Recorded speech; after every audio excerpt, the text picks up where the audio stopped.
छोटा पुढारी घनश्याम दरोडे तुमचं सर्वांचं मनपूर्वक आपला विदर्भ लाईव्ह मध्ये सहर्ष स्वागत करतो। राजकारणात एक ज्येष्ठ माणूस या प्रभागात आहेत आणि ज्येष्ठ माणूस म्हणले की अनुभव आलं आणि जुन्या माणसाची एक मन होती, जुनं ती सोनं। मग आता हे बघूया जुनं ती सोनं कल कसा पाहायला मिळतोय। तसा राजकारणाचा आणि निवडणुकीचा म्हणजे निवडणुकीच्या संदर्भातला माझा जो संबंध आहे आणि अनुभव आहे तो अत्यंत जुना आहे। गेल्या 30 वर्षापासून मी स्वतः या प्रभागामध्ये काम करतो, लोकांची विकासाची कामे केलीत, त्यामुळे ही निवडणूक माझ्यासाठी जड जाईल असं मला काही वाटत नाहीये। विकासात्मक कामे हे फक्त गप्पा गोष्टी नाहीत, त्याचं ते साकार रूप झालं पाहिजे आणि जे काही लोकांना आपण शब्द दिलेले असतील त्या शब्दांची पूर्तता सुद्धा झाली पाहिजे। म्हणूनच तर बऱ्याचशा गोष्टी बाहेर आलेल्या आहेत।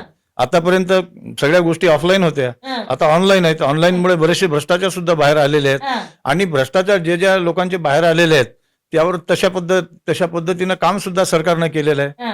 फक्त गोड बोलणे महत्वाचं नाही, काम करणे सुद्धा महत्वाचं आहे, कारण केल्याने होत आहे रे, आधी केलेचे पाहिजे। आणि टीका न करता राजकारण करायचं, राजकारण विकासाच्या माध्यमातून करायचं। आपण करायचीच नाही टीका, आपण करायचीच नाही। अपनी लकीर कर बडी दूजे की ना मिटा, नफरत मिटेगी आप ही तू प्यार को बडा। क्या बात। महाराष्ट्राचा छोटा पुढारी घनश्याम दरोडे तुमचं सर्वांचं मनपूर्वक आपला विदर्भ लाईव्ह मध्ये सहर्ष स्वागत करतो। मित्रांनो, आता कसं आहे, राजकारण चालू आहे आणि राजकारण म्हणले की राजकारणात कसं तर आरोप प्रत्यारोप होतच असतात, त्याचं सगळ्यांचं तुम्हाला जे माहिती आपण दूध का दूध आणि पाणी का पाणी करीत असतो। त्यासाठी प्रभाग क्रमांकाचे माधवरावजी आंबोरे साहेब आपल्या बरोबर आहेत, त्यांच्या बरोबर चर्चा करणार आहोत। आणि सगळ्यात महत्वाचं आहे, राजकारणात एक ज्येष्ठ माणूस या प्रभागात आहेत आणि ज्येष्ठ माणूस म्हणले की अनुभव आलं आणि जुन्या माणसाची एक मन होती, जुनं ती सोनं। मग आता हे बघूया जुनं ती सोनं कल कसा पाहायला मिळतोय। सरांचं प्रथमतः मनपूर्वक आपला विदर्भ लाईव्ह मध्ये सर प्रथमतः सहर्ष स्वागत करतो। धन्यवाद। बर, कसे आहेत आता तुम्ही प्रभाग क्रमांक 13 मधून लढतायत, नगरसेवकासाठी इच्छुक आहात, आता काय म्हणताय, नेमकं काय परिस्थिती? मी भारतीय जनता पार्टीकडून प्रभाग क्रमांक 13 मध्ये नगरसेवक या पदासाठी निवडणूक लढवित आहे। तसा राजकारणाचा आणि निवडणुकीचा म्हणजे निवडणुकीच्या संदर्भातला माझा जो संबंध आहे आणि अनुभव आहे तो अत्यंत जुना आहे। गेल्या 30 वर्षापासून मी स्वतः या प्रभागामध्ये काम करतो, लोकांची विकासाची कामे केलीत, त्यामुळे ही निवडणूक माझ्यासाठी जड जाईल असं मला काही वाटत नाहीये, कारण मी जनसामान्यातला माणूस आहे आणि जनतेशी माझी नाळ जुळलेली आहे। त्यामुळे मला निश्चितपणे असं वाटते की या प्रभागातील लोक, सर्व धर्मीय लोक माझ्यावर प्रेम करतील, त्यांचं प्रेम, त्यांचा सलोखा, त्यांचा जिव्हाळा माझ्यासाठी निश्चितच विजयाची पताका रोवल्याशिवाय राहणार नाही। नक्की, मी पहिल्यांदाच म्हणलंय जुनं ते सोनं। मग आता ही लोक कसं बघतील, जुन्या माणसाला धरतील का नव्या पिढीला धरतील? ओके, बिलकुल। जुनं ते सोनं जे आहे, जी मन आहे ती मन निश्चितच माझ्यासाठी लागू आहे, कारण मी जनतेशी जुटलेला माणूस आहे आणि जनतेसाठी ग्राउंड लेवलवर काम करणारा माणूस आहे। आरोग्याचा प्रश्न असो, शिक्षणाचा प्रश्न असो, स्वच्छतेचा प्रश्न असो, कोणताही प्रश्न असो, प्रभागातील कोणत्याही प्रकारची जी काही विकासात्मक कामे असतात ती सर्व कामे या प्रभागामध्ये पूर्ण झालेली आहेत। असं कोणतंही काम शिल्लक राहिलेलं नाहीये। दिवाबत्तीची व्यवस्था देखील व्यवस्थित आहे। चौकांचं जे काही पुढच्या दृष्टीने जे काही कामं करायची असतील त्याचंही सुद्धा एक चांगल्या प्रकारचं नियोजन, म्हणजे पुढचे विजन ठेवूनच आत्ताच काम केलं। बिलकुल पुढचं विजन ठेवून केलेलं आहे। दुसरी गोष्ट अशी आहे की भारतीय जनता पार्टीमध्ये मी जनता पार्टीच्या वतीने ही निवडणूक लढवित आहे। आता राज्यामध्ये भारतीय जनता पार्टीचं सरकार आहे, केंद्रामध्ये जनता पार्टीचं सरकार आहे। विकास निधी खेचून आणायचा असेल तर सरकार बरोबर पाहिजे, ज्यांच्या बरोबर सरकार नाही त्यांना विकास करता येत नाही। आणि जिकडे नदीचा प्रवाह तिकडेच पावलं पाहिजे माणसाने, विरुद्ध पावलं तर काय? बिलकुल, कारण विकासात्मक कामे हे फक्त गप्पा गोष्टी नाहीत, त्याचं ते साकार रूप झालं पाहिजे आणि जे काही लोकांना आपण शब्द दिलेले असतील त्या शब्दांची पूर्तता सुद्धा झाली पाहिजे। आणि भारतीय जनता पार्टीमध्ये आज विकास हा महत्वाचा मुद्दा आहे, कारण सबका साथ सबका विकास असं एक स्लोगन भारतीय जनता पार्टीचं या ठिकाणचं आहे। आणि आपल्याला माहिती आहे की राजकारणामध्ये काम करीत असताना आपण फक्त गोड बोलणे महत्वाचं नाही, काम करणे सुद्धा महत्वाचं आहे।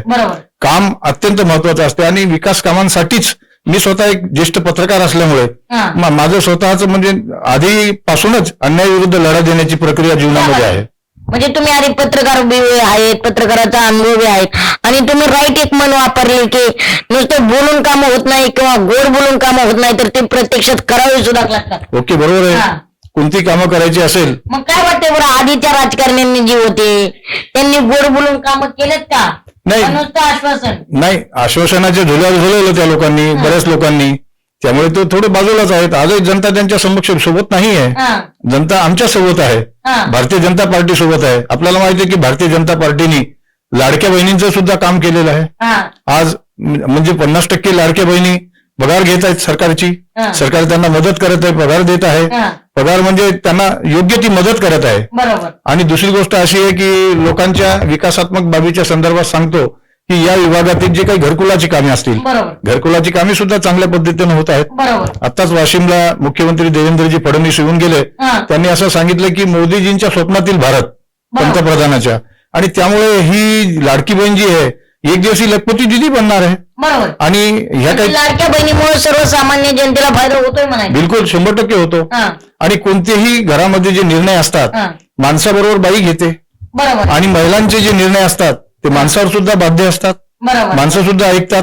आणि राजकारणामध्ये ह्या सगळ्या गोष्टी परस्पर पूरक असतात. मला तरी असा विश्वास आहे की भारतीय जनता पार्टीचे जे काही नगरसेवक, म्हणजे मीच नाही, जेवढे नगरसेवक वाशिम शहरामध्ये उभे आहेत ते निश्चितपणे या ठिकाणी चांगल्या मताधिक्याने या ठिकाणी निवडून येतील. आणि आताच मुख्यमंत्री देवेंद्रजी फडणवीस वाशिम येथे आले असताना त्यांनी जे काही लोकांना सांगितलेलं आहे ते असं म्हणाले की बाबा, एखाद्या वेळेस जर विरोधी गटाकडे आपण जास्त जर आकर्षित झालो आणि समजा तुम्ही करण्याचा तसा प्रयत्न केला तर तुम्हाला विकासाचा निधी कोण देणार, कसा देणार, विकास निधी कसा वापरता येणार. त्यामुळे विकास निधी जास्तीत जास्त सत्तारूढ पार्टीला मिळतो, सत्तारूढ पक्षाला मिळतो. आणि ही सरकार म्हणजे नगर परिषद, नगरपंचायत, ह्या ज्या काही स्थानिक स्वराज्य संस्था आहेत, ह्या स्थानिक स्वराज्य संस्था लोकांच्या प्रश्नाशी, प्राथमिक प्रश्नाशी निगडीत असतात. त्यामुळे निश्चितपणे सरकार जवळ असल्यामुळे आणि आम्ही स्वतः कार्यरत असल्यामुळे, चांगल्या पद्धतीने काम करणारे असल्यामुळे, जनतेशी नाळ जुळलेले असल्यामुळे निश्चितपणे आम्ही या प्रभागामध्ये, म्हणजे मी आहे, माझ्यासोबत जे आमच्या कल्याणीताई उचितकर आहेत, नगराध्यक्ष पदाचे उमेदवार. राजकारण म्हणलं की टीका टिप्पणी आली, तुम्ही 30 वर्षापासून राजकारणात आहेत, पण आता विकासाचे मुद्दे काही नसले की लोक म्हणतात, आता तुमचेच विरोधक म्हणतात आमच्याकडे सिंपत्ती आहे, सिंपत्ती आहे. मग वाटतं का राजकारणात सिंपत्ती टिकेल म्हणून? सिंपत्ती बोलण्यानं होत नसते, सिंपत्ती कर्तृत्वानं होत असते. कोणती सिंपत्ती जर माणसाला निर्माण करायची असेल तर त्याचं कर्तृत्व मोठं पाहिजे.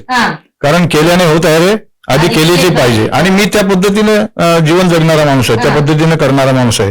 माझी आध्यात्मिक सुद्धा बैठक आहे, सामाजिक बैठक आहे, राजकीय बैठक आहे. सगळ्या बैठकीशी संगोपांग अशा पद्धतीनं काम करणारा मी. वेगळी झुल उठवली साहेब की लाडकी बहीण इलेक्शन झालं बंद होणार आहे, बंद होणार नाही. नाही, लाडकी बहीण बंद होणार नाही, बिलकुल होणार नाही. देवाभाऊ यांनी सुद्धा सांगितलेलं मुख्यमंत्र्यांनी की लाडकी बहीण बंद होणार नाही. कारण लाडकी बहीण बंद होण्यासाठी चालू केली नाही, लाडकी बहिणीचं विस्तृत पुढच्या दृष्टीनं काम करण्यासाठी लखपती दिदी, मी तुम्हाला आताच सांगितलं की लाडकी बहिणीनंतर लखपती दिदी फक्त 1500 रुपयावर जे भागणार नाही.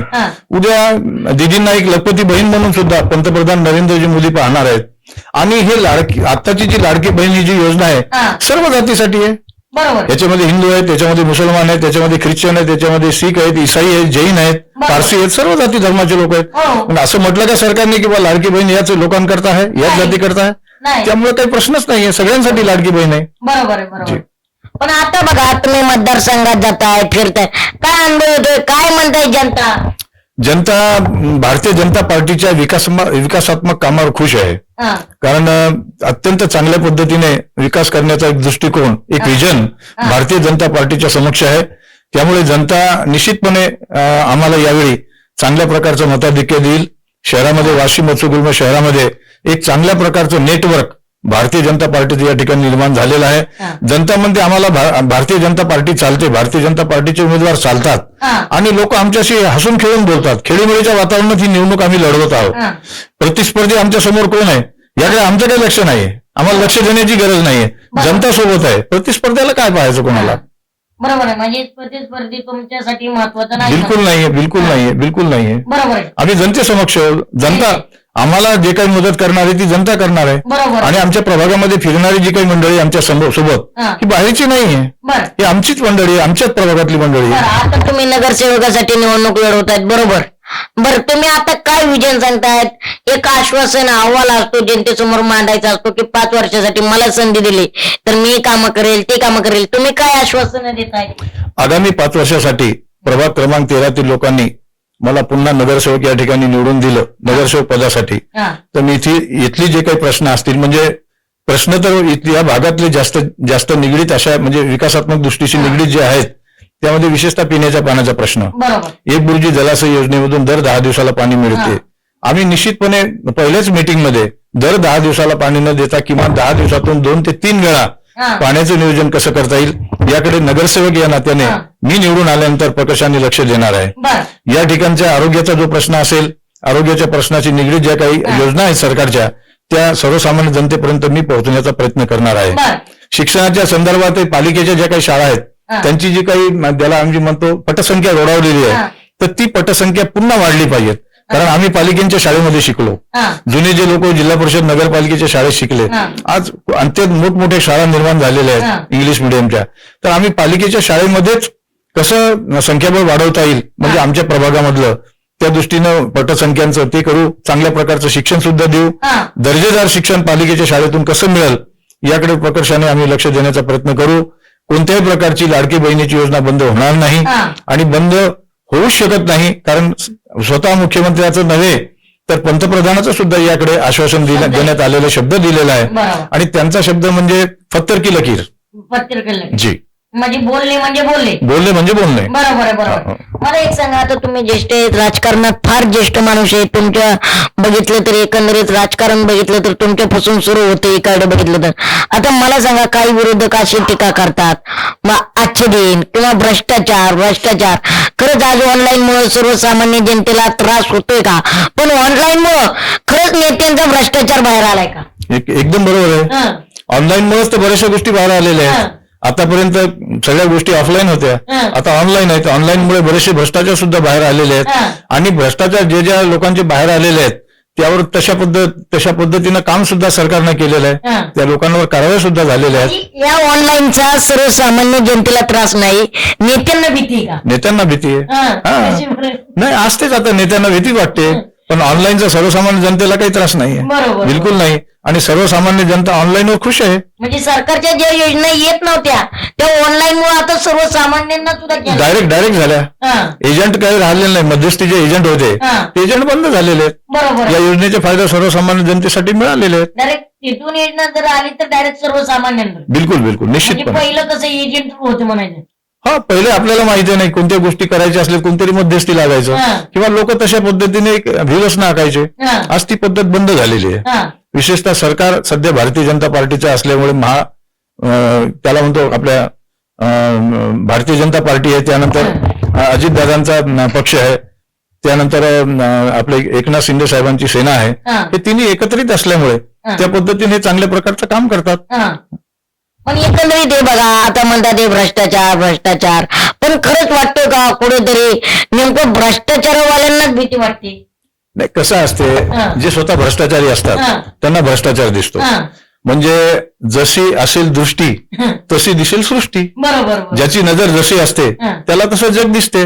मी जर लाल रंगाचा चष्मा घातला असेल डोळ्याला मला लालच दिसेल, मी हिरव्या रंगाचा घातला असेल मला हिरवच दिसेल. पण मी जर चांगल्या पद्धतीने चष्मा वापरत असेल तर मला तसं काही दिसणार नाही, कारण माझा अंतरंग साफ पाहिजेत. हा, भ्रष्टाचार कसा असते, भ्रष्टाचारची पद्धत जी काय असेल त्याच्याशी निगडीत आहे. ज्याला जसं वाटते किंवा आहे तो जर त्याच्यामध्ये लिप्त असेल तर तो भ्रष्टाचार. बरं साहेब, मला एक विचारायचंय तुम्हाला, तुम्ही राजकारणात नव्हते तेव्हाची काय परिस्थिती आणि तुम्ही राजकारणात आल्याच्या नंतरची काय परिस्थिती? नाही, हल्लीचं राजकारण थोडंसं कसं धकाधकीचं राजकारण आहे. पूर्वीचं राजकारण सोयीचं राजकारण म्हणजे कसं होतं की एकाने सांगायचं सगळ्यांनी ऐकायचं.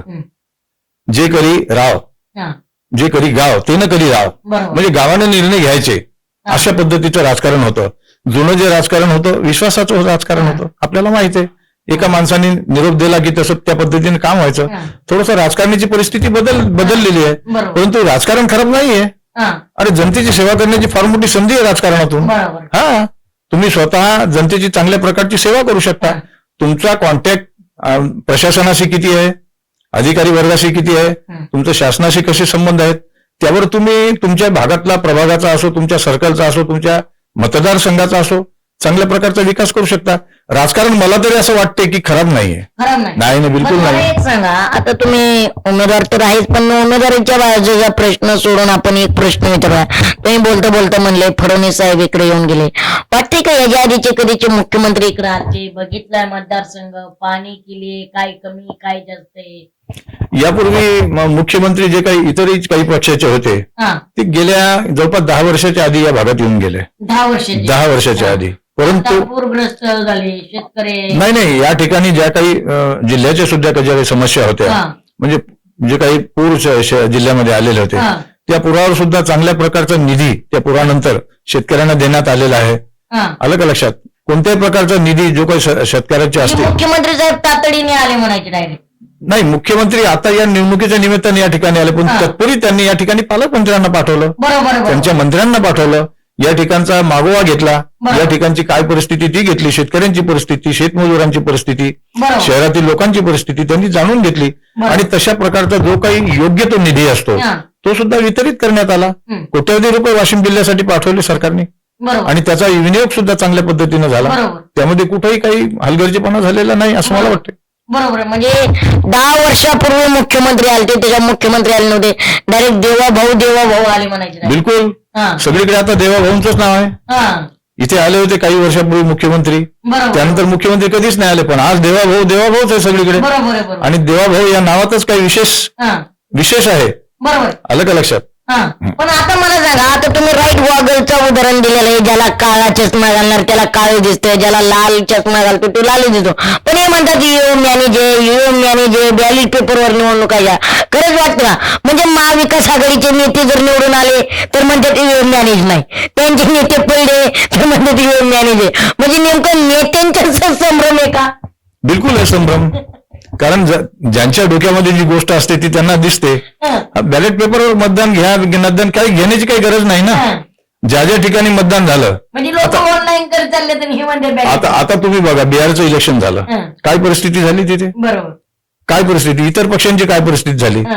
सरकार तर हेच आलं त्या ठिकाणी. बरोबर. आता या ठिकाणच्या ज्या निवडणुकात महाराष्ट्रात होत हा. आहेत स्थानिक स्वराज्य संस्थेच्या, मग ते नगरपंचायतच्या असो नगरपालिकेच्या असो, हा. आगामी ज्या काही निवडणुकात महापालिकेच्या होत आहे, बघा तुम्ही हेच सरकार येणार आहे.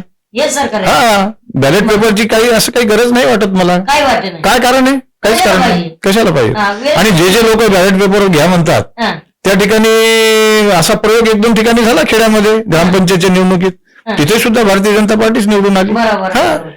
बरं, आता तुम्ही विजन मानताय काय मानताय, बरं तुम्ही सत्य देण्याआधी मतदारसंघात काय प्रभाव होता आणि आता विकासाचा काय प्रभाव आहे? नाही, सत्तेत येण्याआधी म्हणजे मी ज्याही ठिकाणी नाही आता 30 वर्ष होते तुम्ही राजकारण, आधी पत्रकार होते, मग आता राजकारणात आले. मध्ये मी आजही कायम आहे. काय मी कायम आहे. हा, पण आता तुम्ही राजकारण ठीक आहे, राजकारण करा, पण कसा विकास करताय, म्हणजे कसा विकास असतोय? विकास कसा असतो की आपण जनतेच्या समक्ष गेलो, त्यांना भेटलो दैनंदिन, हा. त्यांच्या लोकांच्या गरजाशी निगडीत ज्या काही गरजा असतात त्यांच्याशी जर आपण संपर्क ठेवला, हा. मी तुम्हाला भेटल्यानंतरच कळेल तुमच्या डोक्यामध्ये काय आहे किंवा तुमचं काय काम आहे. बरोबर. आम्ही त्या पद्धतीनं काम तर तो करतो. ऑफिस मध्ये बसून नाही, नाही प्रत्यक्षात उतरावं प्रत्यक्ष लागतं. प्रत्यक्ष प्रत्यक्ष बरोबर आहे. पण मला ते काही जरी सामान्य गोष्टी जाणून घ्याव्या. हा, मला साधं एखादा विद्युत पोल जरी बंद असला, म्हणजे त्याच्यातलं हा. दिवाबत्ती म्हणजे व्यवस्था नसली किंवा एखादा लाईट लागलेला ते इथून कळत नाही, नाही तर मी प्रत्यक्ष पाहतो ते, तिथं जाऊन किंवा बघा. माझा माणूस जातो त्या ठिकाणी, हा. माहिती घेतो की इतके प्रभागामध्ये एवढे लाईट बंद आहेत, प्रभागातल्या नाल्या उपसलेल्या नाहीत, हा. प्रभागामध्ये कुठे स्वच्छता नसेल, आम्ही प्रत्यक्ष पाहतो सगळ्या गोष्टी. प्रत्यक्ष. हा, प्रत्यक्ष पाहतो. हा. आमचा माणूस जातो त्या ठिकाणी हा. आणि ते काम आम्ही करून घेतो. बरोबर. घेतोच, नक्की करून घेतो. नक्की. आणि अधिकारी कर्मचारी वर्ग सुद्धा त्या पद्धतीने आम्हाला मान सन्मान देतात. बरोबर. आमच्या शब्दाला किंमत आहे. म्हणजे काम करतात म्हणून मान सन्मान देतात. बिलकुल बिलकुल. म्हणजे टीका न करता राजकारण करायचं, राजकारण विकासाच्या माध्यमातून करायचं. आपण करायचीच नाही टीका, हा. आपण करायचीच नाही. अपनी लकीर कर बडी, हा. दुजे की ना मिटा, हा. नफरत मिटेगी आपही, तू प्यार को बडा. क्या बात आहे. हा. तुमचं समीकरण वेगळं आहे राव. लोक राजकारणात टीकेशिवाय राजकारण नाही, होत नाही, नाही, नाही. आणि तुम्ही टीका न करता नाही राजकारण टीका करता. करायचीच नाही ना. हा. आपला विकास आपली रेष आपल्याला मोठी करायची ना, हा. दुसऱ्याची रेष मोडायचीच नाही ना. तेवढा आपल्याला वेळ कशाला टाकायचा त्याच्यामध्ये, बरोबर. आपलीच रेष मोठी करून टाकायची. त्यांचं नाव घेऊन त्यांना मोठं कशाला काय करत बसायचं. हा. मी तर आपलं सुद्धा कामच केलं मी तर माझ्या जवळच्या लोकांना सुद्धा सांगतो ना, म्हणजे जे कार्यकर्ते आहेत किंवा कोणावर टीका टिप्पणी करू नका. त्यांना करू दे. बस आपले 2 हात आपण जोडायचे, काम करायचं. कोण काय करते ते काही पाहायचं नाही आपण. हा, जीवनामध्ये फक्त सकाळी लवकर उठायचं, लवकर उठून तयार व्हायचं, कोणाचे कामं असतील ते करायचे. सकाळी लवकर उठणारे, इलेक्शन आलं उठायचं नाही लवकर, सुरुवातीपासून. बिलकुल. जे राजकारणी सकाळी लवकर उठतात, जनतेच्या सेवेसाठी जातात, ते जीवनामध्ये सक्सेस असतात. त्याचा अनुभव मला आहे. बरोबर आहे. हे 5 दिवस उठायचे नाही तर 5 वर्ष काम करतात. अनेक लोक उठतच नाहीत, झोपूनच असतात. बरोबर आहे. आलं का लक्षात? मग 5 दिवस आले. हा, बरोबर आहे. आता तुमचं काम करतो, आता तुमचं काम करतो. आम्ही म्हणतच नाही आता तुमचं काम करतो. अहेरनीच काम करायचं. इलेक्शन झाले बघू. बिलकुल नेहमीसाठीच कामं करायचे लोकांचे. बरोबर. त्यामध्ये म्हणजे तुमचा इतिहास एक वेगळाच आहे आणि तुमचा अनुभव वेगळाच आहे. खरं तर तुमचा अनुभव घेताना खरंच. आणि आता नगर अध्यक्ष, नगरसेवक, आता काय कसं चालू आहे तुमचे प्रचाराची रणधुमाळी? आता नगराध्यक्ष पदासाठी भारतीय जनता पार्टीने अनिलजी केंदळे यांना उमेदवार म्हणून दिलेलं आहे. अनिलजी केंदळे एक इंजिनियर आहेत, सुसंस्कृत आहेत आणि त्यांचा स्वभाव सुद्धा सालस आहे. एक चांगल्या प्रकारचं व्हिजन त्यांच्या डोक्यामध्ये वाशिम शहरासाठी आहे. कारण वाशिम शहर ही वाकाटाकाची राजधानी आहे, इतिहास आहे या शहराला. या ठिकाणी मोठे राजे महाराजे सुद्धा होऊन गेलेले आहेत आणि नाट्यांचं सुद्धा हे माहेरघर आहे. नाट्य जे काही असेल राज्यामध्ये त्यामध्ये इतिहासामध्ये वत्सगुल्म शहराचं नाव आहे. वत्सगुल्म वाशिम अशी दुहेरी नाव वापरा अशा पाट्या आजही तुम्हाला वाशिम शहरामध्ये झळकलेल्या दिसतात. तर या शहराचा विकास करण्यासाठी भारतीय जनता पार्टीने आता नगराध्यक्ष पदासाठी अनिलजी केंदळे यांना त्या ठिकाणी उमेदवारी दिलेली आहे. मी अनिलजी सर्वसामान्य जनतेत फिरतोय, अनिल केंदळे साहेबांचं खूपच नाव चर्चेत आहेच ना. चांगला माणूस आहे, सर्वसामान्यांच्या होट्यावरती खूप चांगला माणूस आहे, सुस्वभावी आहे, निर्व्यसनी आहे, लोकांमध्ये मिसळणारा माणूस आहे, बोलणं कमी आणि काम जास्त. दादागिरी नाही, बिलकुल नाही, बिलकुल नाही. हात जोडून मत मागणारा माणूस आहे, अरेरावी करून उद्दामपणा करून मत मागणारा माणूस नाहीये. अनिलजी केंदळे एकदम सक्षम उमेदवार आहे भारतीय जनता पार्टीचा, सक्षम. आणि मी तुम्हाला निश्चितपणे सांगतो की भारतीय जनता पार्टीचा हा उमेदवार जो नगराध्यक्ष पदाचा आहे अनिलजी केंदळे, हे चांगल्या मताने या ठिकाणी निवडून येतील आणि त्यांच्या मागे पाठबळ सुद्धा नगरसेवक म्हणून आमचा सगळ्यांचा असणार आहे.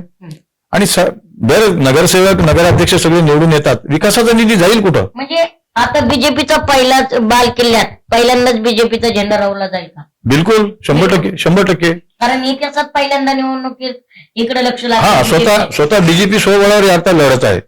याच्यापूर्वी तशी परिस्थिती नव्हती. आता स्वतः स्वबळावर लढते बीजेपी. बिलकुल, बीजेपी स्वबळावर लढत आहे. कोणाची पाठिंबा? बिलकुल नाही, कोणाचा पाठिंबा नाही, स्वबळावर लढत आहे, स्वबळावर लढत आहे. स्वभाव, हो.